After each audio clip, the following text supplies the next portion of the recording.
C'est à l'unanimité que la mesure a été adoptée par le conseil municipal. Si les élus ont décidé ensemble de réduire leur indemnité de 10%, c'est dans un mouvement de solidarité avec leurs administrés. Conscients des difficultés économiques d'une portion croissante de la population, ils ne voulaient pas rester impassibles. Le Cateau et ses habitants souffrent depuis longtemps. C'est une ville qui a beaucoup de difficultés. Je pense que c'est important que le groupe d'opposition s'associe également à une délibération de la majorité pour faire preuve d'une part de solidarité en conseil municipal, mais surtout envers la population qui souffre depuis des années.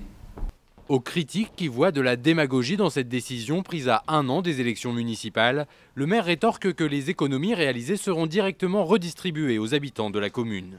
Il y a le pouvoir d'achat qui diminue considérablement et on voulait faire un geste et on a réfléchi pour faire un geste à la fois, certes peut-être pour certains symbolique, mais quand même de nature à préparer l'avenir, et pour d'autres, ce geste est accompagné d'une politique familiale qui a toujours été un point fort de la ville du Cateau.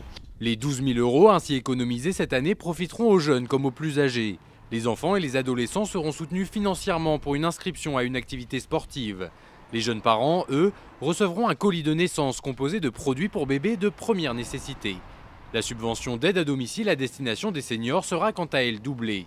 Autant de résolutions reçues avec satisfaction par les habitants. Pour moi, c'est une bonne décision et c'est appréciable et je pense que beaucoup de jeunes vont pouvoir en profiter.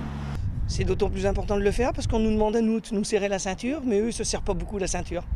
C'est une action qui va démarrer et puis derrière ça fera certainement boule de neige, donc ça peut donner des idées dans d'autres communes et puis pourquoi pas faire d'autres essais dans d'autres communes.